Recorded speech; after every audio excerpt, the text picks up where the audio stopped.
نن عصر کې طالبانو علما څومره لوی پرمختګ وکړ. کله چې د ښځې رحم ته مني لاړ سي یا د نر میړه مني راخلي طالبانو دی کې یو مني ایکس دی یو وای دی.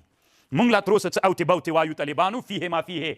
دوی څومره مخته لاړل دغه ایکس وای دا طالبانو غواړي ښځه دې لور دې پیدا سي که غواړي زوی دې پیدا سي. نن طالبانو طب په دې تحقیق کوي لورګانې دې ډېرې سې غواړي دا ورې زوی دې پیدا سي. نو هغه دې مسلې ته اختیار جنس المولود وایي طالبانو.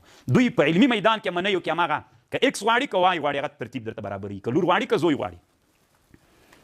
او ملا ته چې دا خبره وکړي کفر ورته ښکاري کي وي دا څه کفر غږوي وایه کفر نه غږومه علم ده دا غیب نه ده علم ده د الله نه. اوس تاسې تعویضونه کوئ که نه پسې کوئ د زمنو دپاره کوئ که نه کوئ.